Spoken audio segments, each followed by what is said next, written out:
জেলার সবচেয়ে বড় অফিসার ডিএম নেহা শর্মা এক সকালে সাধারণ পোশাকে কোনো সরকারি আড়ম্বর ছাড়াই সবজি কিনতে বাজারে পৌঁছাল। তার মুখে ছিল সাদাসিধে ভাব, চালচলনে আত্মবিশ্বাস, কিন্তু কেউই ধারণা করতে পারেনি যে এই মহিলা এই জেলার ডিএম। নেহা সোজা একটি ঠেলার কাছে গিয়ে থামল। সেখানে একজন প্রায় ৩০ বছর বয়সী সবজি বিক্রেত্রী মহিলা সবজি বিক্রি করছিল। নেহা হেসে তার কাছে সবজির দাম জিজ্ঞাসা করল। তখনই একটি ছোট্ট ছেলে দৌড়ে এসে সেই মহিলার সঙ্গে জড়িয়ে ধরে বলল, মা, আমাকে স্কুলে নিয়ে চলো, দেরি হয়ে যাচ্ছে, না হলে টিচার বকবে। সবজি বিক্রেত্রী বলল, বাবু, একটু অপেক্ষা কর, আমি একে সবজি দিয়ে দিই, তারপর তোকে নিয়ে যাব। ছেলেটি জেদ করে বলল, না মা, এখনই চলো প্লিজ, অনেক দেরি হয়ে গেছে। এই দৃশ্য দেখে ডিএম নেহা শর্মার মন গলে গেল। তিনি হেসে বললেন, আপনি আপনার ছেলেকে স্কুলে পৌঁছে দিয়ে আসুন, আমি আপনার দোকান সামলাবো। সবজি বিক্রেত্রী একটু ইতস্তত করল, কিন্তু নেহার আশ্বাস ভরা কথায় তার সাহস হলো। সে বলল, ঠিক আছে বোন, আমি তাড়াতাড়ি ফিরে আসব। তারপর সে ছেলেকে নিয়ে স্কুলের দিকে রওনা দিল। এদিকে নেহা ঠেলায় দাঁড়িয়েছিল, চারপাশের পরিবেশ লক্ষ্য করছিল। তখনই একটি মোটরসাইকেল ঠেলার কাছে এসে থামল। তাতে বসেছিল ইন্সপেক্টর আদিত্য বর্মা। সে নেমেই একটু বিদ্রূপে সুরে বলল, তুই কবে থেকে এখানে সবজি বিক্রি করছিস? এখানে তো একজন মহিলা থাকত, সে কোথায় গেল? নেহা কিছু বলার আগেই সেই সবজি বিক্রেত্রী ফিরে এলো। ইন্সপেক্টরকে দেখে তার মুখে আতঙ্ক ছড়িয়ে পড়ল। নিচু হয়ে সে বলল, আপনার কি লাগবে ইন্সপেক্টর সাহেব? যা চান নিয়ে নেন। ইন্সপেক্টর অহংকারের সঙ্গে বলল, আধ কিলো টমেটো দে, 1 কিলো ভিন্ডি আর আধ কিলো পরোয়ালও দে। মহিলা কিছু না বলে তাড়াতাড়ি সবজি ওজন করে দিল। ইন্সপেক্টর একটি পয়সাও না দিয়ে মোটরসাইকেলে উঠে চলে গেল। এই সব দেখে নেহা শর্মা স্তম্ভিত হয়ে গেল। কিছুক্ষণ নীরবে কাটল। তারপর তিনি সবজি বিক্রেত্রীকে জিজ্ঞাসা করলেন, বোন, ও পয়সা দিল না কেন? তুমি কিছু বললে না কেন? মহিলার চোখে অসহায়তা স্পষ্ট ছিল। ধীর গলায় সে বলল, বোন, কি বলবো, এই ইন্সপেক্টর প্রতিদিন এভাবে সবজি নিয়ে যায়। যখন কিছু বলি তখন ধমকায়, বলে, পয়সা চাইবি, এখনই তো ঠেলা তুলে নেব। আমার ভয় করে, যদি ঠেলা চলে যায় তাহলে ঘর চলবে কিভাবে? আমার ছেলেমেয়েরা কি খাবে? তাই চুপচাপ দিয়ে দিই। এই কথা শুনে নেহা শর্মার মুখের রং পাল্টে গেল। তিনি ভেতর থেকে কেঁপে উঠলেন। বিশ্বাসই হচ্ছিল না যে আইনের রক্ষক নিজেই আইনের পরিহাস করছে। তিনি গম্ভীর গলায় বললেন, বোন, এখন থেকে এমন হবে না। আমি এখন তোমার সঙ্গে আছি, ন্যায় দেওয়া আমার কর্তব্য। তুমি একটা কাজ করো, আমার নম্বর নাও। কাল যখন তুমি ঠেলা লাগাবে, তুমি নয়, আমি থাকব। তুমি বাড়িতে আরাম করো, বাকিটা আমি দেখে নেব ওই ইন্সপেক্টর পয়সা দেয় কিনা। আর যদি না দেয় তাহলে আমি তাকে আইনের শক্তি দেখিয়ে ছাড়ব। মহিলার চোখে অশ্রু ছিল, কিন্তু প্রথমবারের মতো তার মধ্যে স্বস্তি আর আশার আলো ফুটে উঠল। পরের দিন সকালে নেহা শর্মা গ্রামের মহিলার ছদ্মবেশ ধরলেন।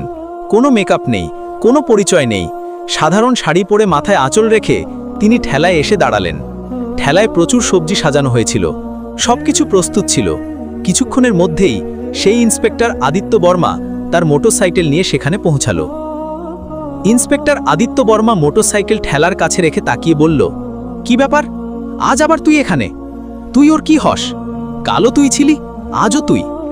নেহা শর্মা, যিনি তখনও গ্রামের এক সাধারণ মহিলার রূপে দাঁড়িয়েছিলেন, ধীরে বললেন, আমি ওর বোন, তাই আজ ওর জায়গায় ঠেলা সামলাচ্ছি।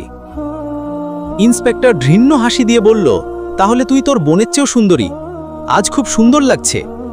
তারপর চোট দিয়ে তাকে উপর থেকে নিচ পর্যন্ত দেখতে লাগলো এবং অশোভন সুরে বলল, যাই হোক, এসব ছাড়, আমাকে 1 কিলো টমেটো দে, আর সঙ্গে একটু ধনে আর মরিচও দিয়ে দে। নেহা কোনো প্রতিক্রিয়া না দেখিয়ে সবজি ওজন করে চুপচাপ তার হাতে দিলেন। ইন্সপেক্টর সবজি নিয়ে ফিরতে যাওয়ার সময় মোটরসাইকেল স্টার্ট করল। তখন নেহা কঠিন কণ্ঠে বললেন, থামুন, আপনি এখনো সবজির পয়সা দেননি, পয়সা দিন, এভাবে চলবে না। ইন্সপেক্টর বিরক্ত হয়ে বলল, কিসের পয়সা? আমি তো প্রতিদিন ফ্রিতে নিই। তোর বোনের কাছে জিজ্ঞাসা কর, ও তো কিছু বলে না, আর তুই আমার সামনে বেশি কথা বলিস না। এতটা শুনে ইন্সপেক্টরের অহংকার জ্বলে উঠল। সে রেগে গিয়ে নেহার গালে একটা জোরে চড় মারল। নেহা টলমল করে গেলেন, কিন্তু নিজেকে সামলে নিলেন। চোখে অশ্রু ছিল, কিন্তু আত্মসম্মান আর চুপ থাকতে প্রস্তুত ছিল না। নেহা কাঁপা গলায় বললেন, আপনি একজন মহিলার উপর হাত তুলে খুব বড় ভুল করেছেন, এর পরিণাম ভোগ করতে হবে। ইন্সপেক্টর আরও ক্ষিপ্ত হলো, রেগে চিৎকার করে বলল, তুই আমাকে শেখাবি? তোর এত সাহস? এক্ষুনি দেখাচ্ছি। তারপর সে নেহার চুল টেনে ধরল। নেহা ব্যথায় কোকিয়ে উঠলেন, কিন্তু চুল ছাড়িয়ে বললেন, এসব খুব ভুল হচ্ছে, আমি তোমার বিরুদ্ধে রিপোর্ট করব, তোমাকে সবজির পয়সা দিতেই হবে। কিন্তু ইন্সপেক্টর তার ক্ষমতার নেশায় ডুবেছিল। সে বলল, রিপোর্ট? তোর এত সাহস? তুই একটা সবজি বিক্রেত্রী, আর আমি এই থানার ইন্সপেক্টর। আমি তোকে এখানে দাঁড়িয়ে কিনে নিতে পারি, বেশি কথা বললে উল্টে তোকেই জেলে ভরব। এই বলে সে মোটরসাইকেল স্টার্ট করে চলে গেল। নেহা রাগে কাঁপছিলেন, কিন্তু তখনও নিজেকে সংযত রাখলেন। তিনি দেখতে চাইলেন এই ইন্সপেক্টর কতদূর নিচে নামতে পারে। কিছুক্ষণ ঠেলার কাছে বসে থাকার পর তিনি সবজি বিক্রেত্রীকে ফোন করে বললেন, এখন তুমি ঠেলায় আসো। সবজি বিক্রেত্রী আসতেই নেহা চুপচাপ সেখান থেকে চলে গেলেন। বাড়ি গিয়ে তিনি সাধারণ পোশাক বদলে হলুদ রঙের সালোয়ার স্যুট পরে একজন সাধারণ মহিলার মতো কোনো পরিচয় ছাড়াই থানায় পৌঁছালেন। থানায় পৌঁছতেই দেখলেন ইন্সপেক্টর আদিত্য বর্মা সেখানে নেই। একজন হাবিলদার ডেস্কে বসেছিল। নেহা সোজা তাকে জিজ্ঞাসা করলেন, আমি রিপোর্ট করতে এসেছি, ইন্সপেক্টর আদিত্য বর্মা কোথায়? আর এসএইচও সাহেবের সঙ্গে দেখা করতে চাই।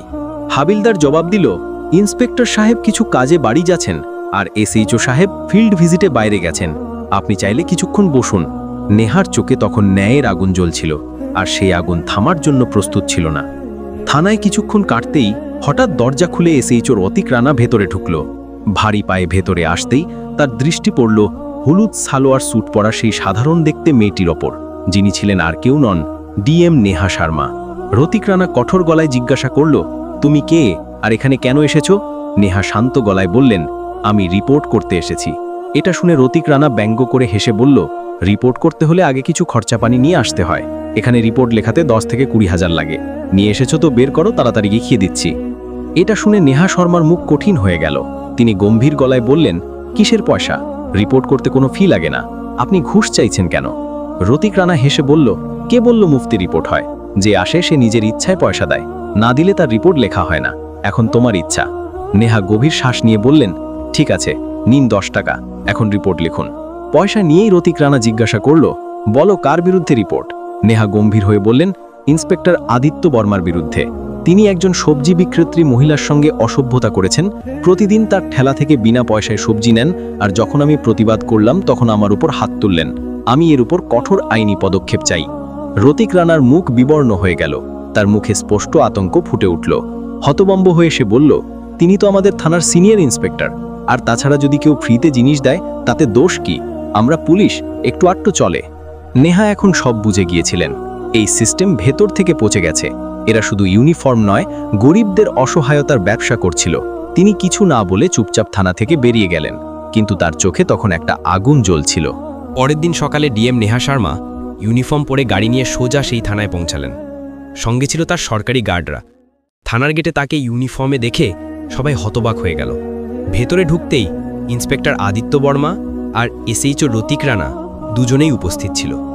দুজনের মুখে ভয় ছড়িয়ে পড়ল যখন তারা সেই মেয়েটিকে দেখল যাকে তারা অপমান করেছিল।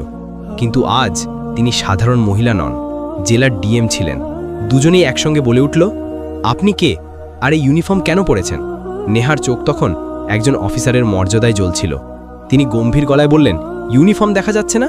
আমি এই জেলার ডিএম নেহা শর্মা, আর আমি এখন সব জেনে গেছি যে এই থানায় গরিবদের কিভাবে ভয় দেখানো হয়, তাদের কাছ থেকে পয়সা আদায় করা হয়, আর আইনের নামে অত্যাচার করা হয়। দুজনের পায়ের তলায় মাটি সরে গেল। ভয়ে তাদের গলা কাঁপতে লাগলো। ম্যাডাম, আপনি কি বলছেন? যদি আপনি সত্যি ডিএম হন তাহলে কোনো আইডি দেখান। নেহা একটি কথাও না বলে ব্যাগ থেকে সরকারি পরিচয়পত্র বের করে রতিক রানার সামনে রাখলেন। আইডি দেখে রতিক রানার হাত কাঁপতে লাগলো। তার মুখ থেকে সব রং উড়ে গেল। তৎক্ষণাৎ হাত জোর করে নিচু হয়ে বলল, মাফ করুন ম্যাডাম, আমি জানতাম না আপনি ডিএম। আমার থেকে খুব বড় ভুল হয়ে গেছে। পিছনে দাঁড়ানো ইন্সপেক্টর আদিত্য বর্মাও তখন ভয়ে কাঁপছিল। সেও হাত জোর করে বলল, ম্যাডাম জি, মাফ করুন, যা হয়েছে ভুলে হয়েছে, আর কখনো হবে না। দুজন অফিসার তখন লজ্জায় মাথা নিচু করে দাঁড়িয়েছিল, কিন্তু ডিএম নেহা শর্মার গলায় তখন কোনো নরম ভাব ছিল না। তিনি কঠোর স্বরে বললেন, আজ থেকে তোমরা দুজন সাসপেন্ড। ইউনিফর্ম পরে তোমরা যা করেছো তার হিসেব এখন আইন করবে। এই জেলায় এখন আর গরিবদের অপমান হবে না, না ইউনিফর্মের আড়ালে লুটপাট। তারপর তিনি পিছনে দাঁড়ানো স্টাফদের নির্দেশ দিলেন, এই দুজনকে তৎক্ষণাৎ নিলম্বিত করা হোক, আর এদের বিরুদ্ধে বিভাগীয় তদন্ত শুরু হোক। পুরো থানা তখন নিস্তব্ধ। ডিএম নেহা শর্মা আরেকবার প্রমাণ করলেন যে ইউনিফর্ম শুধু ক্ষমতা নয়, দায়িত্বের প্রতীক। তিনি কঠোর গলায় দুজন অফিসারের দিকে তাকিয়ে বললেন, তোমরা দুজন মাফের যোগ্য নাও। আজ তোমরা যা করেছো তা একজন অফিসার নয়, একজন অপরাধী করে।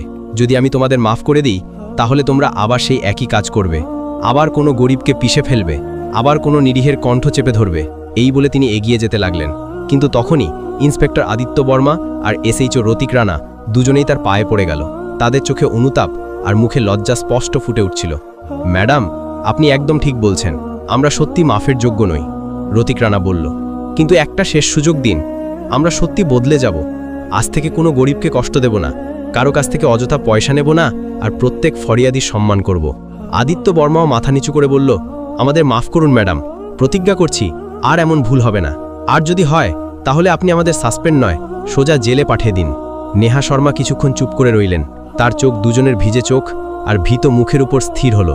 তারপর তিনি গভীর শ্বাস নিয়ে গম্ভীর গলায় বললেন, ঠিক আছে, আমি তোমাদের মাফ করছি, কিন্তু এটাই শেষ সুযোগ। পরের বার যদি কোনো গরিবের কণ্ঠ আমার কাছে পৌঁছায়, যদি কেউ বলে থানায় অন্যায় হয়েছে, তাহলে আমি তোমাদের শুধু সাসপেন্ড নয়, জেলের ভেতর পাঠাবো। আর এবার কোনো মাফি হবে না। দুজন অফিসার মাথা নিচু করল। তাদের আত্মসম্মান চূর্ণ বিচূর্ণ হয়ে গেছিল, কিন্তু এখন তাদের মধ্যে সংশোধনের একটা সত্যিকারের ঝলক ছিল। ডিএম নেহা শর্মা থানা থেকে বেরিয়ে যাওয়ার সময় পুরো স্টাফের দিকে একবার তাকিয়ে বললেন, পুলিশের ইউনিফর্ম ভয় দেখানোর জন্য নয়, ভরসা দেওয়ার জন্য। এই ইউনিফর্মের সম্মান তখনই হবে যখন এটি পরা ব্যক্তি সম্মান দিতে শিখবে। ডিএম চলে যাওয়ার পর পুরো থানায় নীরবতা ছড়িয়ে পড়ল। সবার মুখে লজ্জা আর চিন্তার রেখা ফুটে উঠল। সেই দিন থেকে পুরো থানা যেন বদলে গেল। এখন আর কেউ ঘুষ নিত না, কোনো গরিবের কণ্ঠচাপা পড়ত না। প্রত্যেক ফরিয়াদির কথা শোনা হতো, রিপোর্ট বিনা পয়সায় লেখা হতো, আর রাস্তা থেকে বাজার পর্যন্ত পুলিশ মানুষের সাহায্য করতে দেখা যেত। সবজি বিক্রেতা মহিলাও তার ঠেলায় হাসি মুখে বসত, কারণ এখন আর তার কারো ভয় ছিল না। এই গল্প আমাদের শেখায় যে সাহস আর সততার চেয়ে বড় কোনো শক্তি নেই।